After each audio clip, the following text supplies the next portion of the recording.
بسم اللہ الرحمن الرحیم رب اشرح لی صدری ویسر لی امری واحلل عقدۃ من لسانی یفقہوا قولی رب یسر ولا تعسر وتمم بالخیر آمین یا رب العالمین۔ السلام علیکم، welcome to the Quranic grammar course lecture 17۔ Lecture 17 میں ہم ڈسکس کریں گے مرکب جاری میں ضمائر کا استعمال۔ آپ کو پتہ ہے لاسٹ میں جو ہم پڑھ رہے تھے لیکچر، اس میں ہم نے مرکب جاری کو ڈسکس کیا تھا۔ ہم نے کہا تھا کہ مرکب جاری کیا ہے؟ جار اور مجرور کا مجموعہ۔ اس میں ہم نے کچھ حروف جارہ دیکھے تھے، اور وہ کون سے حروف جارہ تھے؟ وہ قرآن مجید میں استعمال ہونے والے 10 حروف جارہ تھے۔ آپ کو پتہ ہے کہ ہم نے ڈسکس کیا تھا کہ عربی کی جو گرامر ہے اس میں 17 حروف جارہ استعمال ہوتے ہیں، لیکن ہمارا کنسرن قرآن مجید ہے، اسی لیے ہم نے صرف 10 کو ہی ڈسکس کیا تھا۔ ان 10 میں سے بھی 7 حروف جارہ ہیں جن کے ساتھ ضمائر کا استعمال ہوتا ہے، ٹھیک ہے؟ اور وہ کون کون سے ہیں ڈسکس کرتے ہیں۔ سب سے فرسٹ ہے با زیر بی، اس کے علاوہ ہے لام زیر لی، تھرڈ پہ ہے فی، پی کے بعد آتا ہے عین، عین کے بعد ہے من، من کے بعد الا، اور الا کے بعد ہے علا، ٹھیک ہے؟ تو یہ 7 حروف جارہ ہیں جن کے ساتھ ہم ضمائر کا استعمال کریں گے۔ اپنے لیکچر کو پراپر ڈسکس کرتے ہیں۔ کیونکہ ہمیں پتہ ہے کہ حروف جارہ جو ہیں اپنے سے بعد میں آنے والے اسم کو جر میں لے جاتے ہیں، اسی لیے جو ان کے ساتھ ہم نے ضمائر کا چارٹ یوز کرنا ہے وہ کون سا ہے؟ جر والا، ٹھیک ہے؟ اور جر میں آپ کو پتہ ہے ہم نے اسی طرح سے چارٹ بنا کے ڈسکس کیے تھے ضمائر، ٹھیک ہے؟ تو ہمارے پاس 3 ٹائپس آف پرسنز ہوتے ہیں، ایک ہوتا ہے غائب، ایک مخاطب اور ایک متکلم، اور ان میں بھی مذکر مؤنث، اور یہاں پہ جو ہم ان کا عدد دیکھیں گے وہ واحد، مثنیٰ اور جمع۔ اب آپ کو پتہ ہے کہ جو جر والے ضمائر ہیں وہ کیسے تھے؟ ہو، ہما، ہم، ہا، ہما، ہننا، کا، ہما، ہم، کی، ہما، ہننا، یا اور نا، یہ ہمارے پاس ضمائر تھے، ٹھیک ہے؟ اب اس کے ساتھ ہم نے حروف جارہ یعنی با زیر بی کو یوز کرنا ہے، تو یہ کیا بنے گا؟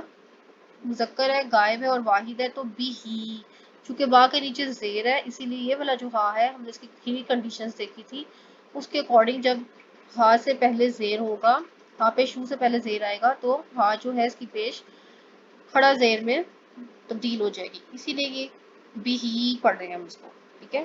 بی ہو پڑھیں گے تو یہ کوئی لفظ بنتا ہی نہیں، تو بی ہی۔ اب یہاں پہ دیکھیں بی ہی ماں، یہ ورڈ کیا تھا؟ ہما، ٹھیک ہے؟ لیکن با زیر بی لگا ہے چونکہ پیچھے زیر آ گئی ہے، اسی وجہ سے اس ہا کا جو پیش ہے وہ زیر میں بدل گیا۔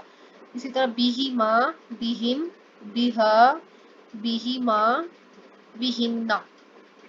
مخاطب کو ڈسکس کریں گے، مذکر بکا، بکما، بکم، مؤنث بکی، بکما، بکننا۔ متکلم میں چاہے مذکر ہے چاہے مؤنث ہے، واحد کے لیے بی یعنی میں، اور مثنیٰ اور جمع چاہے مذکر ہے چاہے مؤنث ہے تو یہ ہوگا بینا، ٹھیک ہے؟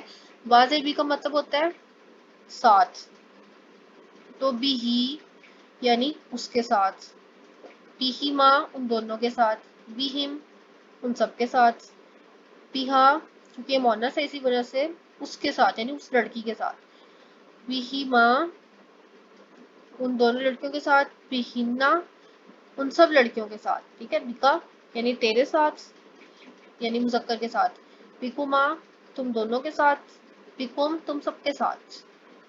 مؤنث میں بکی تو یعنی تیرے ساتھ یعنی تم لڑکی کے ساتھ، بکما تم دونوں لڑکیوں کے ساتھ، بکننا تم سب لڑکیوں کے ساتھ، بی میرے ساتھ، بینا یعنی ہم سب کے ساتھ، ٹھیک ہے؟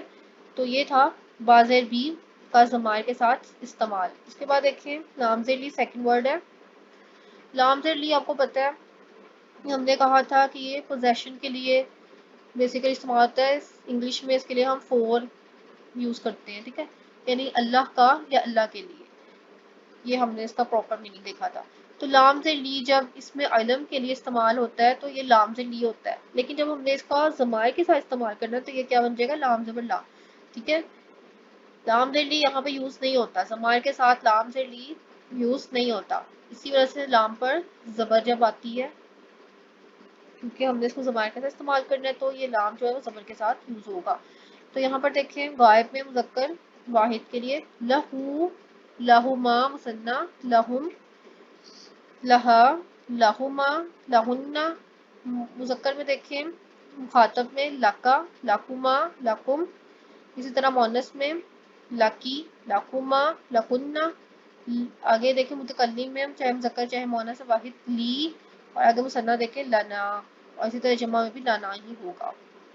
ٹھیک ہے، یعنی تیرے لیے یا تیرا، تو لہو اس کا یا اس کے لیے، لہما ان دونوں کے لیے، ان سب کے لیے، لہا یعنی لڑکی کے لیے، اس لڑکی کے لیے، لہما ان دونوں لڑکیوں کے لیے، لہن ان سب لڑکیوں کے لیے، لکا تیرے لیے، لکما تم دونوں کے لیے، یعنی مذکر کی بات ہو رہی ہے. ٹھیک ہے، لکما تم دونوں لڑکوں کے لیے، لکم تم سب کے لیے یا تم سب کا. اسی طرح لکی تم لڑکی کے لیے، لکما تم دونوں لڑکیوں کے لیے، لکنہ تم سب لڑکیوں کے لیے، لی میرے لیے، لنا ہم سب کے لیے. ٹھیک ہے، یا میرا یا ہم سب کا. ٹھیک ہے، اس کے علاوہ یہاں پر دیکھیں سورۃ الکافرون میں آتا ہے لکم دینکم ولی دین.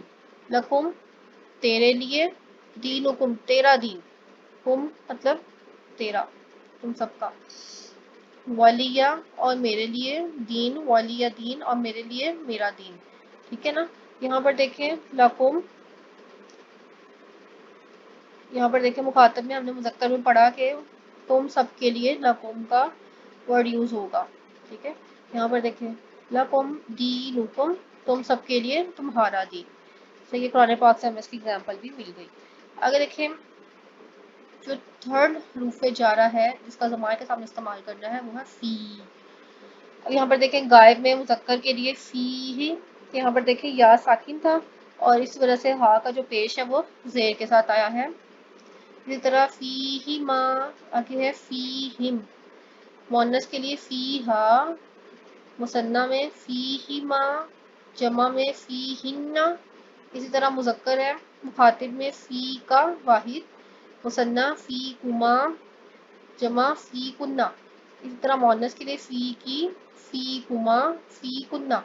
متکلم میں مذکر مونس واحد فی، فیا اور مثنیٰ فی نا. یہاں پر دیکھیں جو یہاں فی ہے اس کے ساتھ دوبارہ ہم نے یا لگانا تھا، تو یہ والی یا جو ہے اور یہ والی یا، اب دو یا ساکن ہے ان کو ہم ایسے نہیں لکھ سکتے. ٹھیک ہے، اسی لیے ہم کیا کریں گے ایک یا لکھیں گے اور اس کے اوپر شد لگا دیں گے، اور اب شد آ گئی ہے تو ہمیں اس کے اوپر زبر لگانی پڑے گی.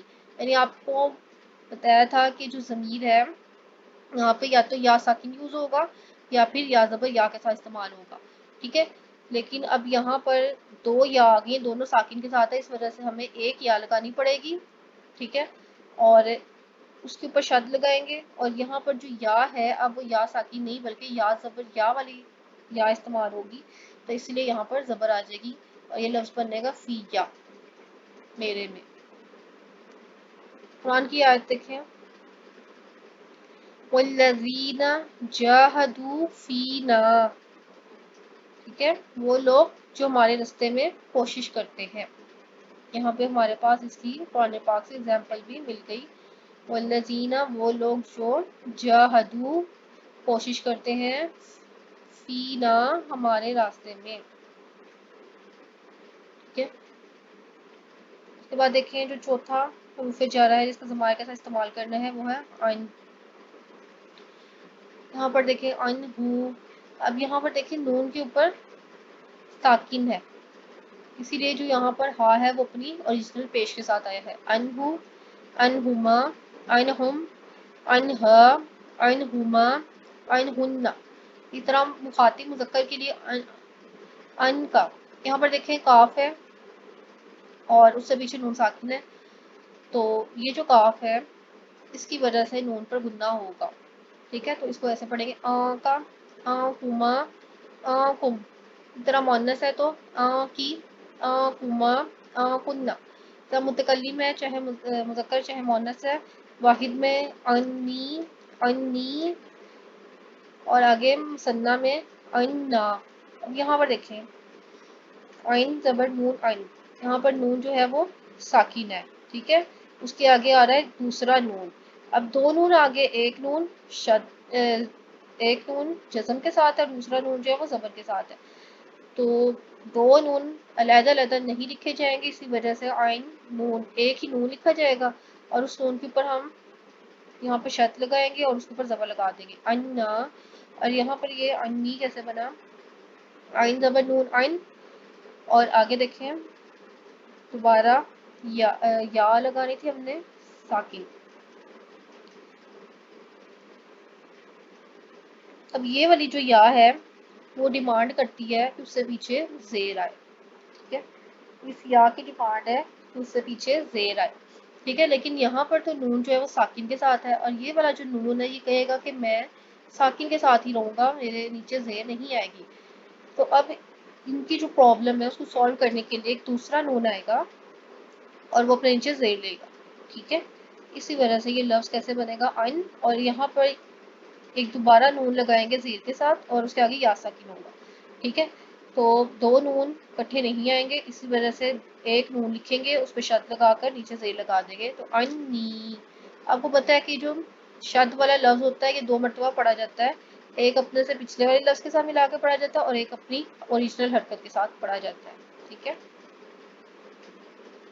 جیسے یہاں پر دیکھیں کہ ہم پڑھتے ہیں، جیسے کہ کسی بھی صحابہ کا نام، کسی صحابیہ کا نام ہم جب لیتے ہیں تو ہم ان کے ساتھ لگاتے ہیں رضی اللہ عنہ، ٹھیک ہے. اور اسی طرح رضی اللہ عنہا، حضرت عائشہ تو رضی اللہ عنہا. یہاں پر دیکھیں عنہ اور عنہا، یہاں پہ ہماری اگزامپل ہے یہ والی. عنہ مذکر واحد غائب کے لیے، اور عنہا مؤنث واحد غائب کے لیے عنہا، ٹھیک ہے. اللہ ان سے راضی ہوا، اس کا میننگ یہ ہوگا. اس کے بعد ہے جو ففتھ حروف جارہ ہے وہ ہے من. اب من بھی ضمائر کے ساتھ استعمال ہوتا ہے. یہاں پر دیکھیں غائب مذکر واحد کے لیے من ہو، مثنیٰ کے لیے من ہما، جمع کے لیے من ہم. اسی طرح مؤنث کے لیے منہا، منہما، منہن. مخاطب ہے جو مذکر کے لیے میاں کا، میاں کما، میاں کم. مؤنث کے لیے میاں کی، میاں کما، میاں کن.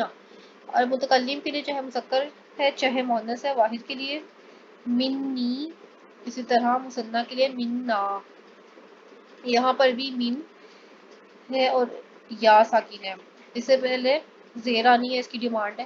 تو دوبارہ ایک نون آئے گا زیر کے ساتھ، اور اس والے نون کے اوپر شد لگا کر زیر لگائیں گے اور آگے یا ساکن آ جائے گا. تو منی اور اسی طرح مننا، ٹھیک ہے. اس کے بعد جو سکس ہمارے پاس حروف جارہ ہے وہ ہے الا. الا مذکر ہے تو غائب کے لیے واحد الیہ، ٹھیک ہے، الیہ. اسی طرح مثنیٰ ہے تو الیہما. یہاں پہ دیکھیں پیچھے یا ساکن ہے، اسی وجہ سے ہا کے نیچے زیر آیا ہے. یہاں پر بھی ہا کے نیچے زیر ہے، پیچھے یا ساکن ہے. اسی طرح الیہم. اگر مؤنث کی بات کریں تو الیہا، الیہما مثنیٰ، الیہن مذکر واحد الیکا، مثنیٰ الیکما، جمع الیکم. اسی طرح مؤنث واحد کے لیے الیکی، الیکما مثنیٰ کے لیے اور جمع کے لیے الیکن. متکلم چاہے مذکر ہے چاہے مؤنث ہے واحد کے لیے الیہ اور مثنیٰ کے لیے اور جمع کے لیے الینا. اب یہاں پر دیکھیں الی، ٹھیک ہے، اور آگے پیچھے یا ساکن آ رہی تھی، ٹھیک ہے. اور یہاں پر یا جو ہے وہ زبر کے ساتھ ہم یوز کریں گے، جو کہ ہمارے پاس ضمیر ہے موجود ہے کہ یا زبر یا. اب یہاں پر یا ساکن ہے اور یہاں پر یا زبر یا کے ساتھ استعمال ہوگا، تو یا شد کے ساتھ اور یہ والی زبر اس کے اوپر لگا دیں گے الیہ یعنی میری طرف. القرآن قرآن مجید کیا کہہ رہا ہے، انا الینا ایابہم. انا بے شک، الینا ہماری طرف، ایابہم تم نے ہماری طرف ہی آنا ہے، الینا ہماری طرف. اس کے بعد جو سیونتھ پہ حروف جارہ استعمال ہو رہا ہے ضمائر کے ساتھ وہ ہے علیہ، ٹھیک ہے. تو غائب مذکر واحد کے لیے علیہ، یہاں پر بھی یا ساکن تھی، اس وجہ سے ہا کے نیچے زیر آئی ہے. مثنیٰ علیہما، جمع کے لیے علیہم. مؤنث کے لیے علیہا، مثنیٰ کے لیے علیہما، جمع کے لیے علیہن. اگر ہم مخاطب مذکر کی بات کریں تو علیکا، مثنیٰ علیکما، جمع علیکم. اسی طرح مؤنث کے لیے علیکی، مثنیٰ کے لیے علیکما، جمع کے لیے علیکن. متکلم یعنی چاہے مذکر ہے چاہے مؤنث ہے تو واحد کے لیے علیہ اور مثنیٰ کے لیے علینا. یہاں پر دیکھیں علی، اور یہاں پر بھی وہی سیم کیس ہے، علی اور آگے یا زبر یا استعمال ہوگا، تو پہلی والی جو یا ہے اس کے اوپر شد ہے کہ دوسری والی یا کی زبر لگا دیں گے تو علیہ. قرآن اس کے بارے میں کیا کہہ رہا ہے؟ ثم ان علینا حسابہم، پھر ان کا حساب ہمارے ذمہ ہے. ثم ان علینا حسابہم، پھر ان کا حساب ہماری طرف ہے یا ہمارے ہی ذمہ ہے یا ہمارے اوپر ہے. علینا یہاں پہ جو علینا ہے یہاں پر آ گیا، یعنی قرآن مجید سے ہمیں اس کی ایگزامپل مل گئی ہے. ٹھیک ہے. اسی طرح السلام علیکم، السلام علیکم جو ہے اس کا مطلب ہوتا ہے تم سب پر سلامتی ہو. ٹھیک ہے. اگر ہم نے کسی ایک پرسن کو سلام کرنا ہے مذکر کو، تو ہم یہاں پر کہنا چاہیے ہمیں السلام علیکہ، السلام علیکہ یعنی تم پر سلامتی ہو. اور اگر ہم نے کسی مؤنث کو کرنا ہو تو ہمیں کہنا چاہیے السلام علیکی، تم لڑکی کے اوپر سلامتی ہو. لیکن ہم لفظ یوز کرتے ہیں السلام علیکم یعنی تم سب پر سلامتی ہو. اس کی ریزن یہ ہے کہ ہم لوگ سامنے والے کو، اس کے علاوہ اپنے سلام کے اندر جو ہمارے فرشتے ہیں ان کو بھی شامل کر لیتے ہیں. اسی وجہ سے ہم السلام علیکم یعنی تم سب پر سلامتی ہو والا ورڈ یوز کرتے ہیں. تو ڈیئر اسٹوڈینٹس یہ تھا ہمارا آج کا لیکچر، ہوپ آپ کو سمجھ میں آیا ہوگا. ٹھیک ہے. اس کے اندر ہمیں ڈسکس کیا تھا کہ کون کون سے حروف جارہ ہیں جو کہ ضمائر کے ساتھ استعمال ہوتے ہیں. حروف جارہ آپ کو پتہ ہے کہ اپنے سے بعد میں آنے والے اسم کو جر میں لے جاتے ہیں، اسی لیے جو یہاں پر ہم نے ضمائر استعمال کیے ہیں وہ جر والے ضمائر تھے. ٹھیک ہے. اب آپ کو پتہ ہے کہ یہ جو ضمائر ہیں وہ جر والے بھی ہیں اور نصب والے بھی ہیں. تو یہاں پہ آپ کو حروف جارہ کو دیکھ کے سمجھ آ جائے گی کہ یہاں پہ جو ضمائر ہیں وہ جر والے یوز ہوئے ہیں، یعنی یہ جر میں ہے، ان کا اعراب جو ہے وہ جر ہے. یہاں پر نصب والے ضمائر استعمال نہیں ہوئے ہیں. تو یہاں پہ کنٹینٹ کو دیکھتے ہوئے آپ کو پتہ لگ جائے گا کہ جو یہاں پہ ہم نے ضمائر استعمال کیے ہیں وہ جر والے ہیں. ٹھیک ہے. پھر بھی آپ کو اس لیکچر میں کوئی بھی کنفیوژن ہو آپ پوچھ سکتے ہیں. اوکے اسٹوڈینٹس، اللہ حافظ.